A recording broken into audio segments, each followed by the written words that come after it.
हर हर महादेव प्रिय दर्शकों, ओम नमः शिवाय। 30 अक्टूबर को राहु और केतु दोनों ग्रह राशि परिवर्तन कर रहे हैं। 18 साल बाद मीन राशि में राहु का प्रवेश है। अभी तक राहु मेष राशि में थे पिछले 1.5 साल से। अब मीन राशि में प्रवेश कर रहे हैं तो 18 साल बाद इस राशि में आएंगे और 18 महीने रहेंगे।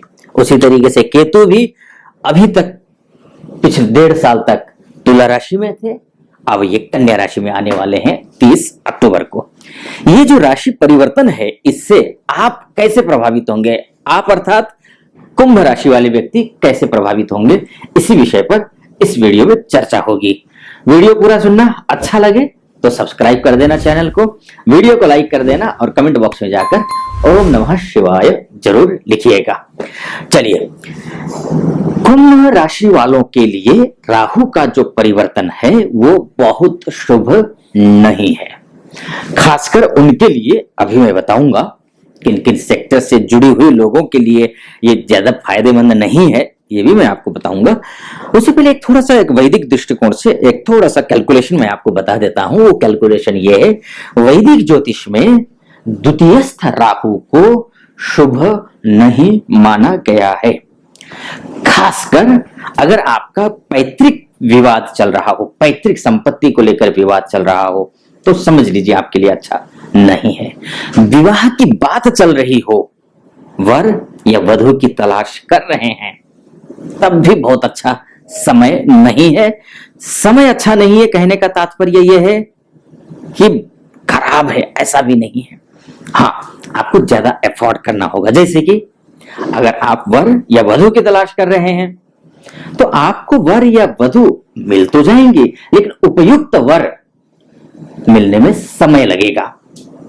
अगर मिल भी जाए तो द्वितीयस्थ जो राहु होता है वो दिखाता कुछ है, होता कुछ है। यानी कि वर या वधु का जो पार्टनर होगा वो बाहर से पहले तो दिखने में कुछ और होगा, जब अंदर जाकर के देखते हैं, डीप जाकर के देखते हैं, उसके बैकग्राउंड देखते हैं, फैमिली बैकग्राउंड देखते हैं, तो कुछ और निकल करके आता है। इसीलिए आप अगर वर या वधु की तलाश कर रहे हैं तो सावधानी बरतनी है, थोड़ा गहराई में जाकर के परिवार को समझना है, उसके बाद जाकर के आगे बढ़ना है। दूसरी बात हो गई थी। अब तीसरी बात, आप नुकसान के जिम्मेदार आप स्वयं हैं। चाहे प्रोफेशनल लाइफ में हो, बिजनेस में हो, या फिर आपके जॉब में हो, या इंटरव्यू में हो, या प्रमोशन को लेकर के कोई बातचीत चल रही हो, या फिर आप बिजनेस करते हो, चाहे आप छोटे उद्यमी हो, या फिर बड़े कारोबारी हो, या फिर इंपोर्ट या एक्सपोर्ट का कार्य करते हो, या फिर आप जो है मैन्युफैक्चरिंग के काम करते हो। किसी भी सेक्टर में, पर्सनल लाइफ में किसी से प्रेम संबंध है, तब भी अगर कुछ बिगड़ता है, कहीं बात कुछ गड़बड़ होती है, तो ये समझ लेना कि आप में भी कुछ कमी है, कमी रखी है आपने। ये जिद मत कर लेना कि मैं तो सही हूं, भाई तुम्हारी तरफ से बात बिगड़ी है।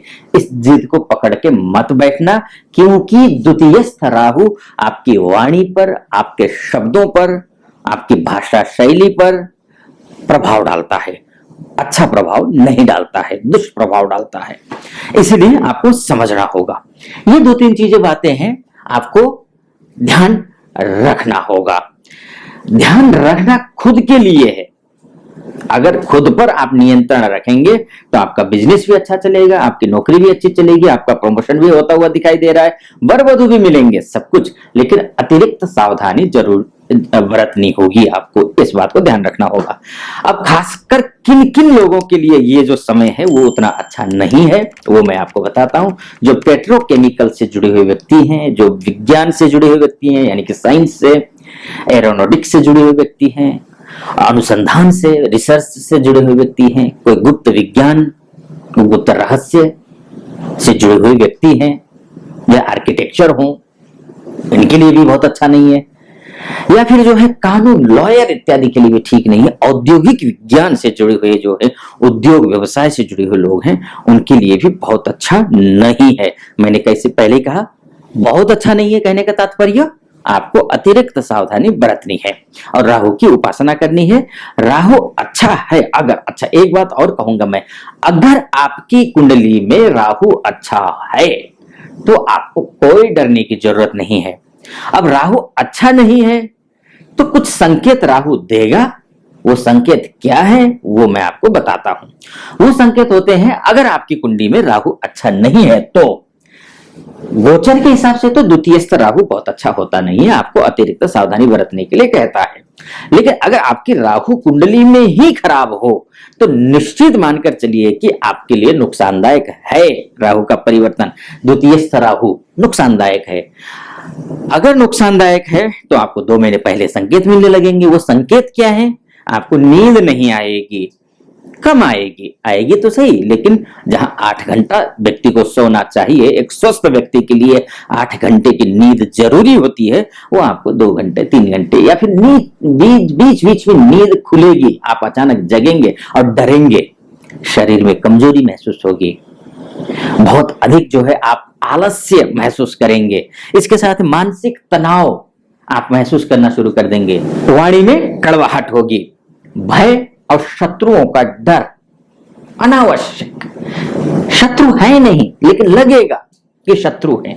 आप गैर जिम्मेदार होने लगेंगे, लापरवाह होने लगेंगे सबके प्रति, न केवल आप परिवार के प्रति, समाज, देश, स्वयं के प्रति आप लापरवाह हो जाएंगे। ऐसी अगर स्थिति, अगर इसके साथ साथ कुछ और संकेत है मैं आपको बताऊं। अगर मरा हुआ सांप दिखता हो आपको सपने में या हकीकत में, तब भी छिपकली दिखे मरी हुई, घर में छिपकली का मिलना तो स्वाभाविक है, वो उसको मत समझिएगा, लेकिन अगर कहीं सपने में मरी हुई छिपकली दिख रही है या हकीकत में मरी हुई छिपकली दिख रही है, या फिर छिपकली आपके सिर पे गिर गया या फिर पैर पे गिर गई, तब भी समझ लीजिएगा राहु और केतु दोनों आपकी लग्न कुंडली में अच्छे नहीं हैं, तो आपको दुष्प्रभाव ही मिलेगा।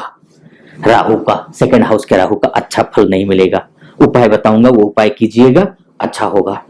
इसके साथ साथ में घर का पालतू जानवर अगर होगा, कुत्ता है, बिल्ली है, ये अचानक बीमार होने शुरू हो जाएंगे या मर जाएंगे या खो जाएंगे, ऐसा कुछ होगा, अब भी समझ जाना राहु और केतु आपके लग्न कुंडली में अच्छे नहीं हैं। उपाय करना पड़ेगा, वो उपाय मैं आपको बताऊंगा। हाँ, इसके अलावा कुछ सावधानियां बरतनी पड़ेगी आपको। नशा नहीं करना है, अगर ये सब लक्षण दिख रहे हो ना, नशा तो खैर किसी को करनी नहीं चाहिए, चाहे किसी भी प्रकार का कोई भी नशा हो, नहीं करना चाहिए। लेकिन हाँ, अगर ये आपकी कुंडली में राहु केतु के खराब है और ये सारे लक्षण दिख रहे हैं और फिर भी आप नशा करते हैं, तो आप ये समझ कर चलिए कि आप नरक में जा रहे हैं, आप अपने आप को बर्बाद कर रहे हैं, आप सब साफ सफाई का ध्यान नहीं दे रहे हैं, तब भी आप अपने आप को बर्बाद कर रहे हैं, अनावश्यक रूप से पैसे उड़ा रहे हैं, दोस्ती यारी में आओ बैठो, खाते हैं पीते हैं, मौज मस्ती करते हैं, बर्बाद हो रहे हैं आप, स्वयं को बर्बाद कर रहे हैं, अपने परिवार को बर्बाद कर रहे हैं, पूरे सोसाइटी को कलंकित कर रहे हैं आप। इसके साथ में झगड़ा, ईर्ष्या, ये सब भाव नहीं होना चाहिए, बिल्कुल इससे बचिए। छल कपट इत्यादि, राहु जब द्वितीयस्थ राहु होता है, लग्न कुंडली में भी राहु खराब हो तो छल कपट, चोरी, कहां से 2 नंबर के पैसे आएंगे, इस बारे में सोचने लगेंगे, विचार करने लगेंगे। व्यक्ति आप बहुत अच्छे हैं, बहुत अच्छे व्यक्ति, लेकिन ये विचार आएंगे, ये ख्याल आएंगे, गलत लोगों के संगत में अचानक आना शुरू कर देंगे आप। बचना है।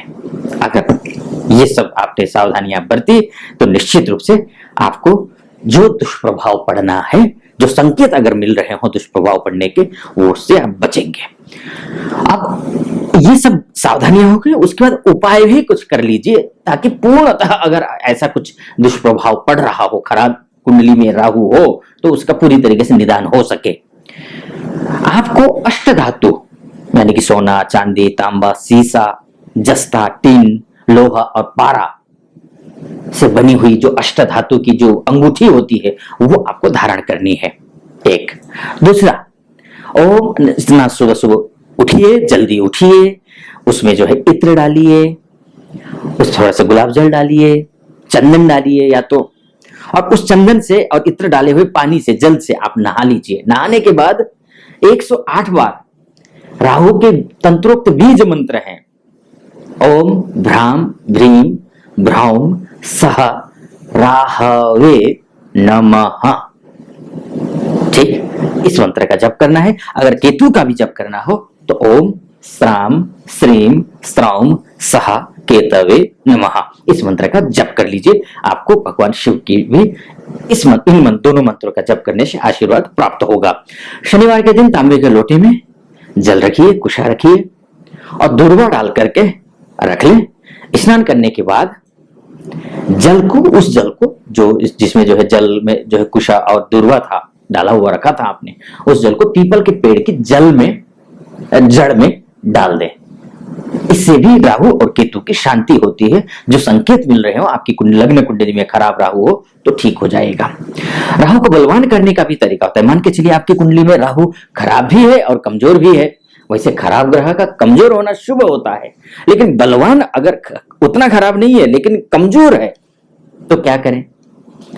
तो करना यह है कि राहु को मजबूत करने के लिए घर के वायु कोण में, वायव्य जो कोण होता है वो यानी कि उत्तर और पश्चिम का जो कोना होता है उसको वायव्य कोण कहते हैं। उसी वायव्य कोण में लाल झंडा लगा देना है। ऊपर छत पे जाकर के लगा दीजिए लाल झंडा।